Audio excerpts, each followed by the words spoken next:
Keith Onslow, the Newcastle Knights development manager, and his merry band of helpers were giving instruction to the next generation of Winfield Cuppers at the State Fitness and Recreation Camp at Myuna Bay. And the coaching staff were again impressed with the level of skill shown by the Hunter Valley's young footballers. Today's sessions covered all aspects of the game of rugby league, with the hope that in the near future these boys will make up the bulk of the Harold Matthews, SG Ball and Jersey Flegg sides, and ultimately the Knights' graded teams. And future stars of the turf were on show at Broadmeadow in the 2 qualifying heats at the Coca-Cola Bottlers Classic over 1,200 metres. Here's the second division.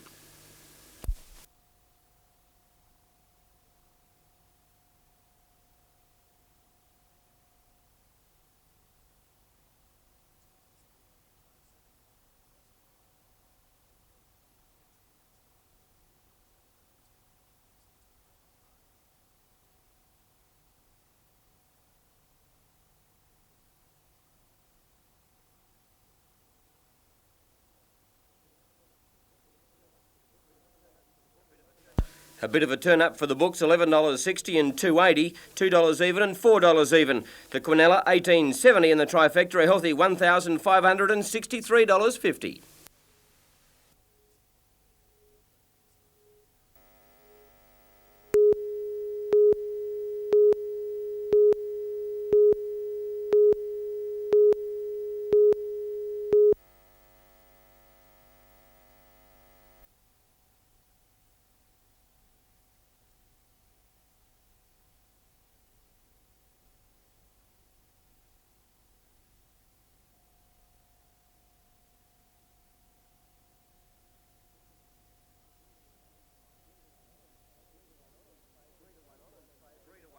Three to 1 on and favourite, 10 to 1 and 10 to 1. The time 2:07.1.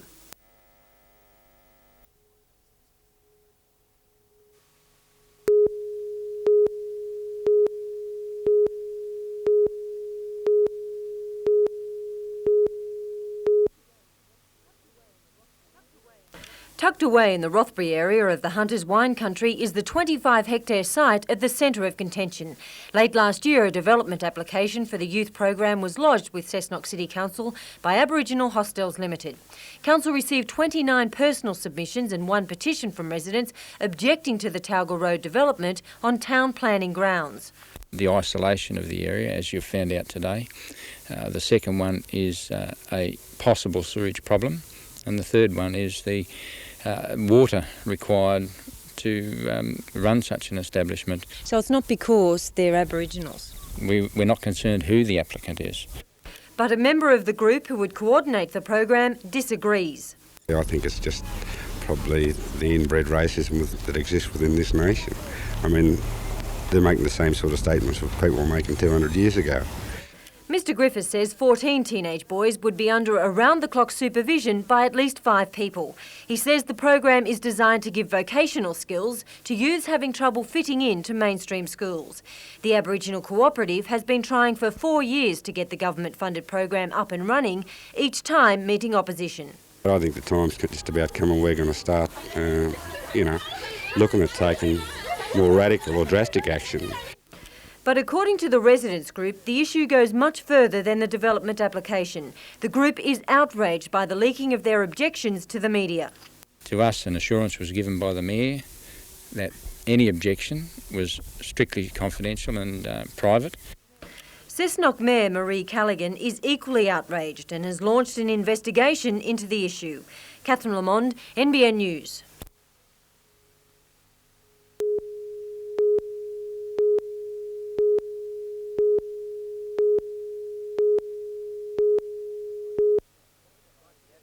Despite the absence of a liquor licence, a carnival atmosphere at Broadmeadow Racecourse in Newcastle, with over 4,500 fight fans grabbing every vantage point for the Super Bout. Don't run races, just run Jeff Fennick fights. Television sets were scattered throughout the complex, and youngsters got into the swing of things, leaving no doubt who they were supporting. In Armidale, a more sedate setting at the racecourse. 300-odd patrons settled in for the big event, and after their much publicised battle for a licence, a sense of relief. Our main aim was to provide the people with the viewing venue to get the licence, the governor's licence, as we did, was a plus, so we are pleased with the way things turned out. At the West Tamworth Leagues Club, 400 were well catered for, again underlining the interest in the world-class bout. The novel promotion was undoubtedly a success, but the two fighters had a lot to do with the attraction. It depends on the drawing power, and I think there's no doubt Jeff Fennick has that drawing power. If it was an ordinary fight, I'd say no, but with Fennick, certainly yes.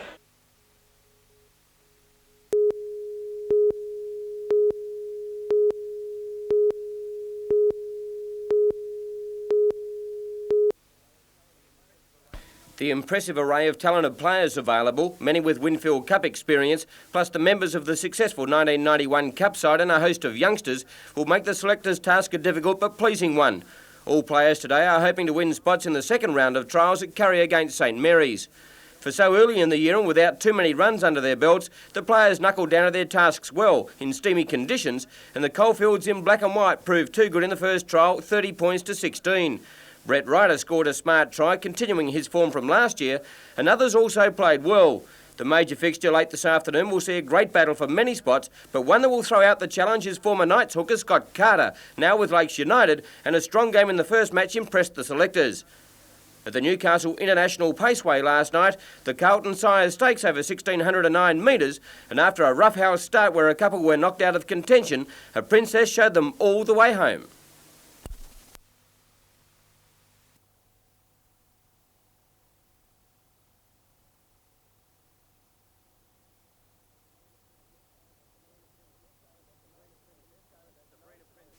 Sabrina Princess started at 9-2, Jamaica Mistress 5-1, and Little Sister Gay 12-1 in a wide open affair.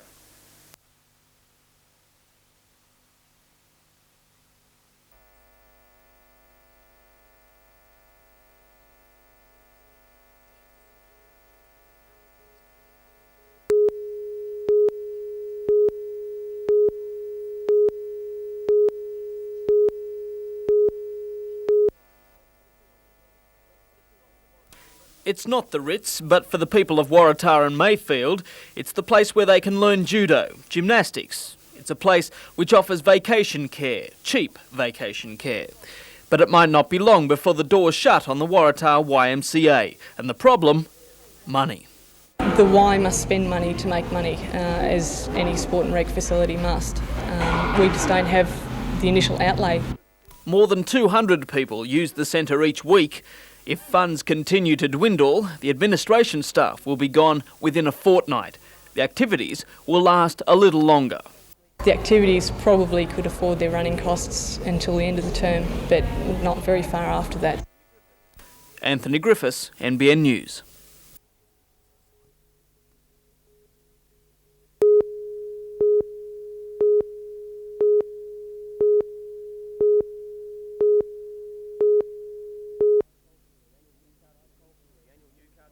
The annual Newcastle Coalfields fixture was divided into a first and second division. With local clubs opting to have early season hit-outs all over the state, it was an important afternoon for the selectors to cast their eyes over the talent who will have the responsibility of guiding Newcastle to back-to-back MMI Country Rugby League titles. Even though the warm conditions made it difficult to produce brilliant football, the selectors were extremely happy with all players. A very hard game. I think as the condition improves with a few of the players, that their attacking skills will come out a lot more. It was just very, very hard as far as defence went yesterday. There's that much talent there, especially with the new development squad we've got that trains through over the Christmas period, with the finer points, and they're really showing their wares, these young fellas now. With two more trials to be played, there were some shock omissions. Steve Walters and Steve Linane, plus Scott Carter, were left out of either side for Sunday's hit-out against Metropolitan Club St Mary's. Well, it just shows that you've got to perform out on the paddock, mate. That's what it's all about. It doesn't matter who you are. If you don't perform out on the paddock, you just won't get in the team. The number one team has the basis of last year's winning side, with the inclusion of one notable, former Canberra Raiders winger Phil Carey, and captain Richard Jones survived his comeback from knee surgery. The second team is also strong, and the selectors are quick to point out that these players are not without a chance of forcing their way into the final representative squad.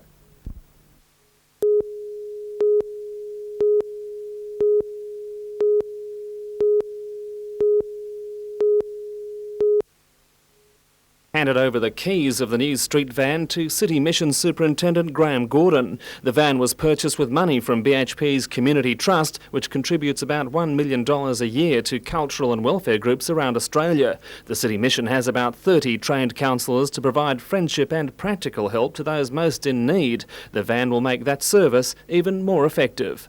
We're actually providing a listening ear to those people on the streets, referral, counselling, and building a lot of bridges and friendships so that people will understand that they have got someone to talk to.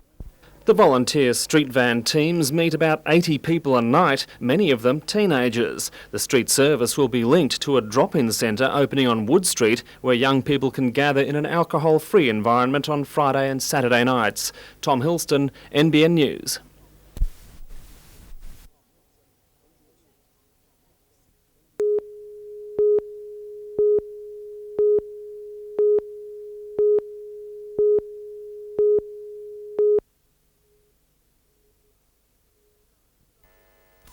Staff at the Westpac Bank Civic branch said a man entered the building just before 11 a.m. and passed a note over the counter. Police haven't revealed its contents, but it was sufficient incentive for the teller to hand over a small quantity of cash.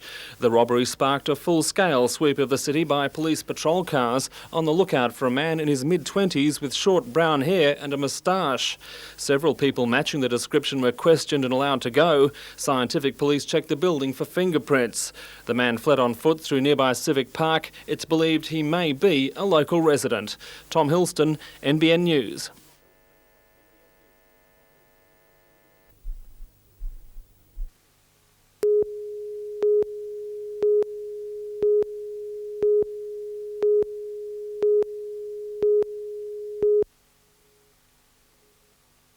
It's been a long time since job prospects at Inverell looked this good. Kentucky Fried Chicken and a snack food factory are getting set to open. The CES has been inundated, and applicants have already started pre-employment training. Health, grooming, presentation, they'll all be covered. A chance for the unemployed to maximise their chances come interview time. About 500 are jostling for the 92 positions, 40 at the chicken chain, 52 at Southern Cross Foods. The selection process will take several weeks. Anthony Griffiths, NBN News.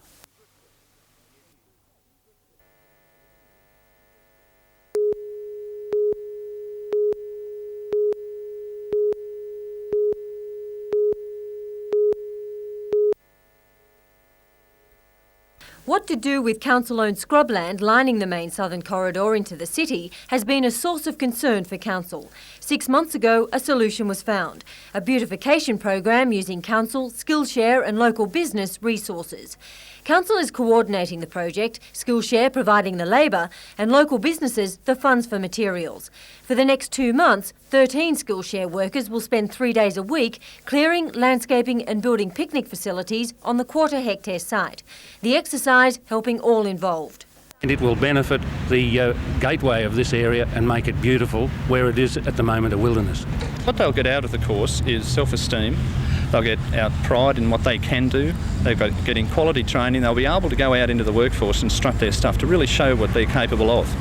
The project involves landscaping 2 other neighbouring allotments, taking the best part of this year to complete. According to the Mayor, it's a cost-effective exercise. If done commercially, the $15,000 project would have cost 4 times that. Council hopes to take the cooperative working concept a step further by conducting other enhancement programs throughout the city, and in so doing providing valuable experience for the unemployed, helping to make them more competitive on the job market. Catherine Lamond, NBN News.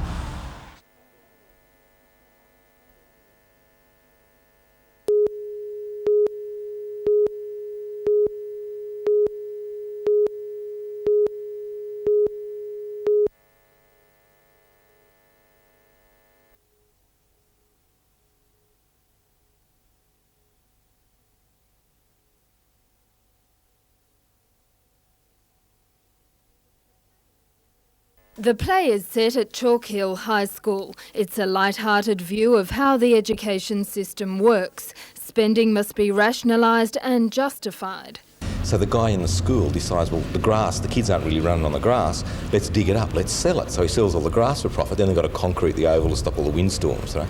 So they start selling everything about the school except worried about education, which is what the school should be about. Alan McFadden has directed and written the play. It's drawn from personal experience. Both Alan and his wife are school teachers. The message in the play is simple. Don't tamper too much with what's actually working, I think. And eventually I also think that the system will ultimately corrupt everyone.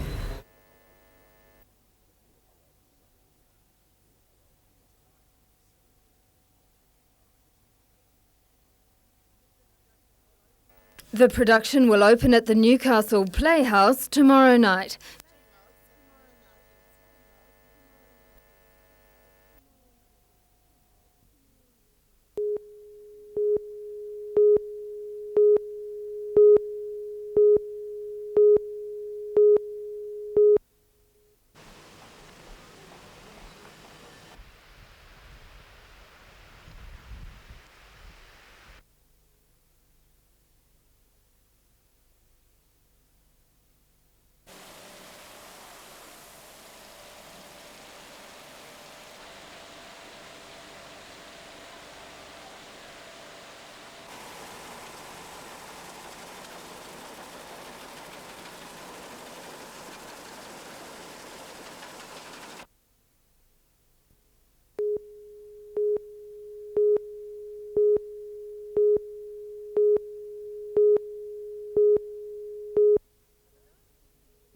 For those who simply want to play cricket or sport of any kind, the ongoing saga over number 1 sports ground is all too much. Conditions have deteriorated to the extent that the Cricket Association has called it quits on its premier field. Association Secretary Dennis Broad says 24 players plus umpires share 2 showers, and with no fence, people watching from their cars run the risk of being hit. There's a big problem with the umpires with no boundary fence or no declared line. They can't tell whether the ball goes for 4 or 6, which could make the difference between winning or losing a game. Council feels its winning chance is slipping away. We've done our bit and the government said they would do theirs, and I don't believe they're performing. And unfortunately, I think the reply is going to be negative. That's my inquiries. So now the situation has reached a stalemate. The Cricket Association says as much as they'd like to, they simply can't play here anymore and fear this will jeopardise the Australian Country Championships, which has been allocated to Newcastle for next January. The council shares their frustration but says it's done all it can. But Dennis Broad feels there may be one glimmer of hope. The town clerk did recommend to the alderman last Tuesday night that there's $800,000 from the Kern Corporation sale at the abattoirs, which he recommends goes towards the grandstands. Number 1 sports ground will be repaired no matter what the governments do. But I'm not prepared to say that this particular parcel of money will be committed to that particular project. As for raising funds itself, Mr Broad says that's a last resort. After all, it's a council ground. In the meantime, the association's semi-finals will be played at Carl Oval, Belmont, with the remaining venue to be determined by the results of this weekend's final round games.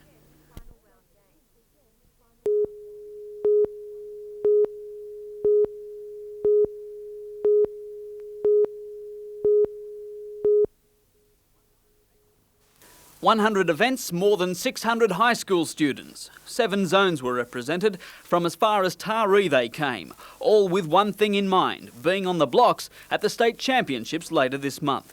The successful have a hectic schedule over the next few weeks. No sooner are the Pan Pacific Games over and done with, then there's the State Age Championships and the State Open titles. No records broken today, though the experts say look out for a fella by the name of Jared Anthony. The 16-year-old is going for his 5th state title. And those titles are at Auburn on March 26th, 27th and 28th.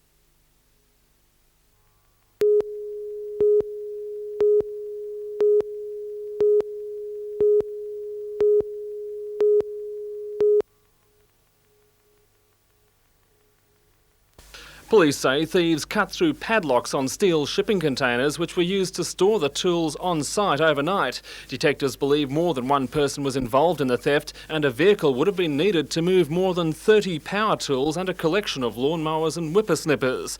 Despite canvassing the neighbourhood, they've been unable to find witnesses, but they believe they have one important clue. All the tools carried distinctive patches of green and white paint, as well as engraved letters EDD. There is a strong possibility that they may attempt to sell these tools around the pubs to other workmen in the area.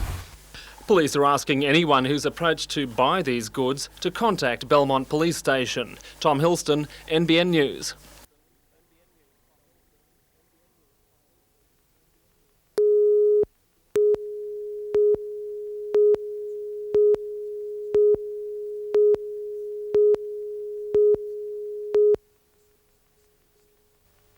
Andrew Hill is touring the state introducing tennis groups to Ace Tennis. The game is a modified version of tennis which concentrates on teaching 5 to 10-year-olds the basic skills of the game using smaller nets, rackets and softer balls. Ace Tennis can also be adapted for children as young as 2. It's skills, it works at basic skills, fun and success, total participation as you can see out here, everyone's doing something. The main theme is really that you're more confident and competent with your moving body. It actually complements all other sports, and it's designed to go into primary schools and also in complexes, so that it is more fun and that children are becoming more developed in an athletic sense. The New South Wales Tennis Association hopes to increase the number of children involved in tennis by introducing them to the game at a younger age. You'll have a larger base of children playing the game. With a larger base, we can look at satisfying numbers in all sports, especially tennis, and also finding our elite players, because there's some players out there who haven't even tried the game yet. And especially if we do our job well, they have fun, they have success, and they wish to continue on.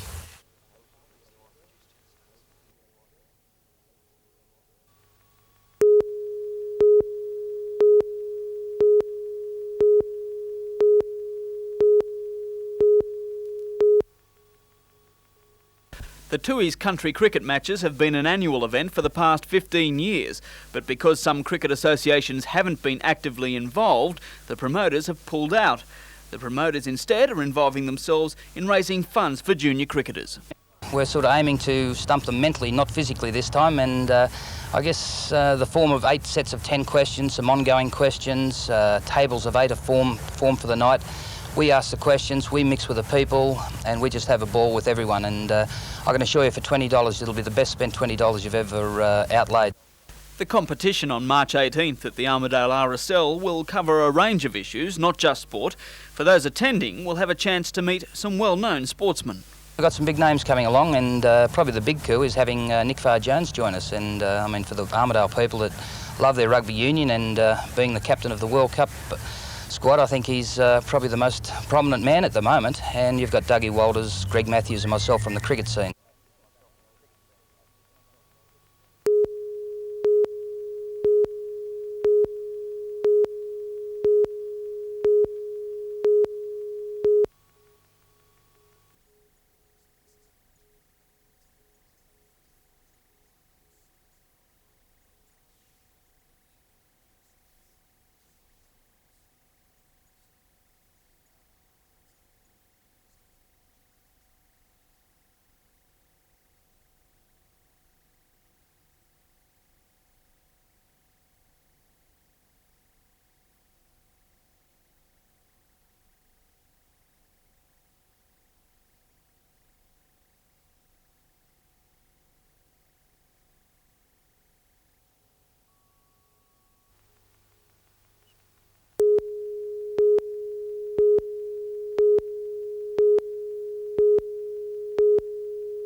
The latest directive from the Minister of Natural Resources, Ian Causley, puts a freeze on the transfer of boat licences and fishing rights when a trawler is sold. It comes at a time when many commercial fishermen are finding it difficult to make headway through a sea of government regulation on catch limits and low market returns. It's a form of limited entry to that particular fishery, which will then be freed up at a later stage. It'll be the death knell of a lot of the fishermen, particularly the old-time fishermen that have been in the industry all their lives, because they just will not be able to sell out and get out of the industry. They'll be stuck with a boat that'll rot at the wharf, and this is what management wants. They want management by bankruptcy. It's as simple as that. The boat's licence and endorsements to fish for various catches can be worth more than the boat. The right way to curb the effort in the fishing industry is with a buyback scheme, and this could very easily be put into place, and it would effectively get out of the industry 50% of the boats over a matter of 5 years, never to return to the industry. The freeze was recommended by the Commercial Fishing Advisory Council that represents fishermen, in the hope of giving the government breathing space to come up with a fisheries management strategy. It's a thing that I think most genuine fishermen would agree with. It's a tool, as I said, and it will be, I expect, to be freed up at a later date. How and whatever shape that takes, I'd only be guessing at this stage.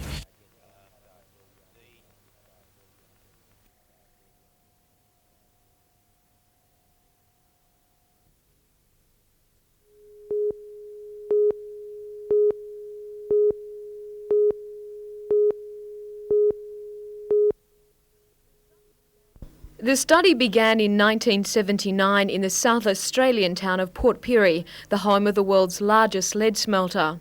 500 children there were tested by the team from Adelaide University and the CSIRO. They were monitored from pregnancy to age 7. It's the first Australian study to be undertaken on the lead issue and the largest in the world.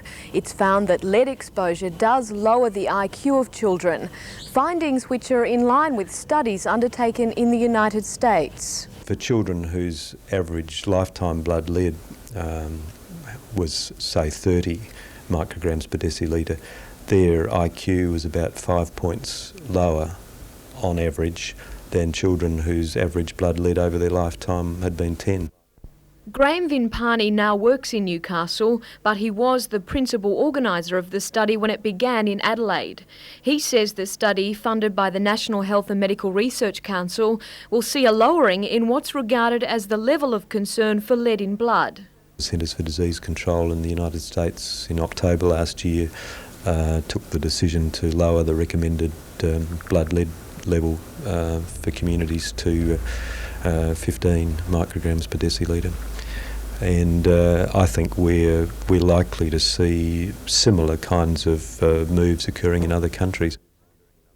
The current Australian level of concern is 25 micrograms per decilitre. In the Lake Macquarie suburbs of Bullaroo and Argenton, 12 children were found to have lead levels higher than that. There's no reason why those findings from Port Pirie wouldn't apply to other communities in Australia. So also Bullaroo? Including Bullaroo, yeah. Previously it was thought lead merely delayed intellectual development, but the study has found the effects are permanent. So we can say in relation to the issue of lead and children's intelligence that high lead levels are a risk factor for adverse intellectual outcomes.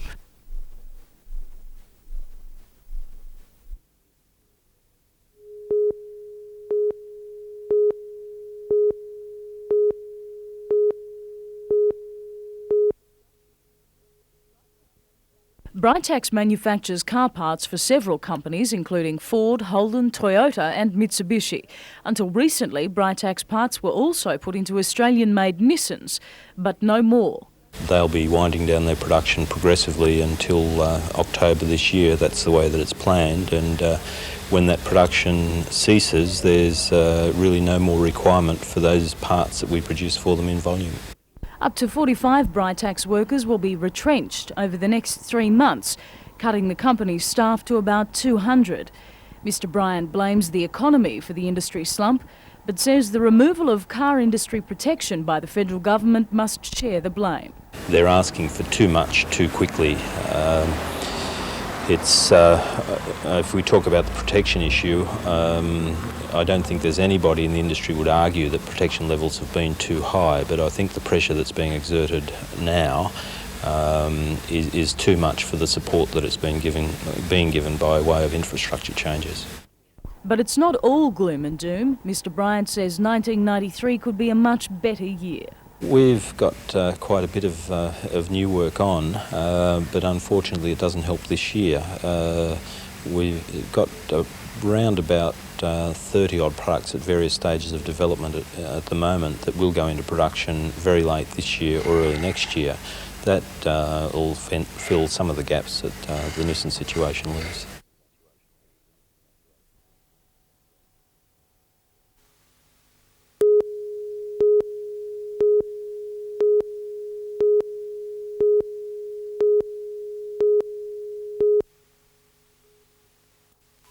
John Hunter Hospital is playing an increasing role in medical services to northern New South Wales, handling patient transfers by air and road from hospitals as far as Tamworth and Coffs Harbour.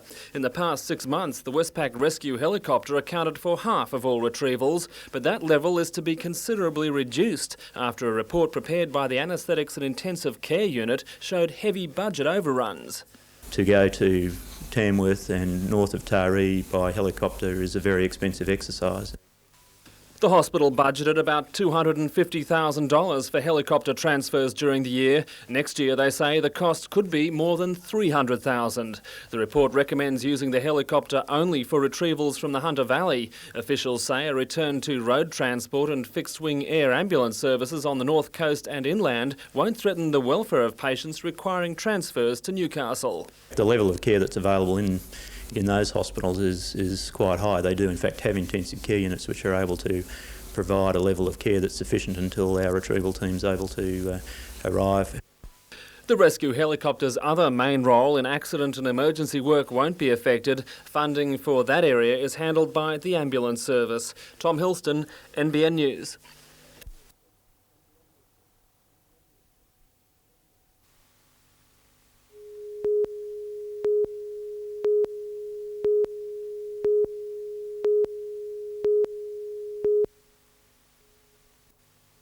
Souths are wiping away the disappointment of missing the grand final last season with an all-out attack on the 1992 year, helped by overwhelming support from local business houses, including their new premier sponsor, Spotless Catering Services, one of Australia's leading caterers.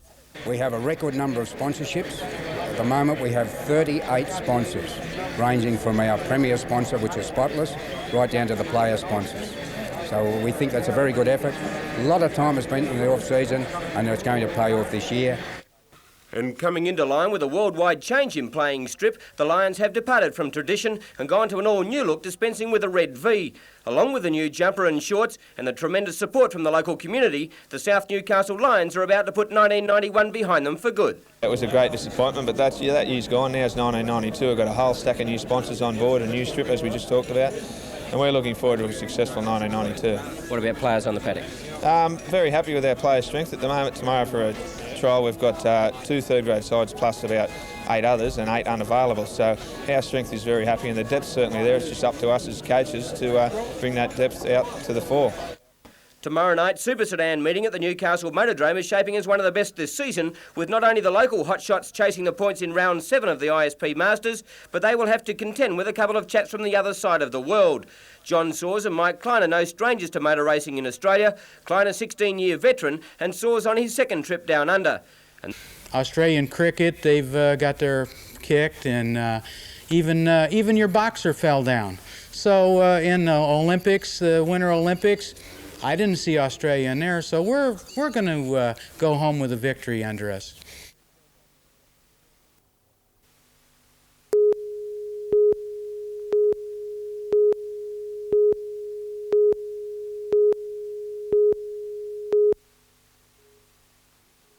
More than 100 shooters from as far afield as Mackay in Queensland and south to Melbourne converged on Glen Innes for the titles. The competition was held at the Glen Innes range, with competitors praising the facilities that had been constructed in a matter of days. The fastest growing pistol sports in the world, and it's very active and it's a lot of fun.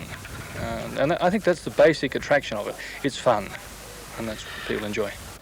But it was the city shooters who took out the honours. The Sydney suburb of Blacktown is home of top revolver shooter Michael Mears, a class winner Jason Anderson, top rookie Hans Berenyi and overall winner Ken Carter, who scored 100% and also won the Master Class title. Dennis Anderson from Brisbane Waters took out the veteran class. Despite the current gun controversy, organisers say the sport is still open to anyone. A legitimate sport, and we must stress that we are a sport, and it is heavily controlled as far as licensing goes. So you don't get the cowboys. Glen Innes will host the carnival again next year, making it 3 years in a row, with championship directors promising a bigger and better competition.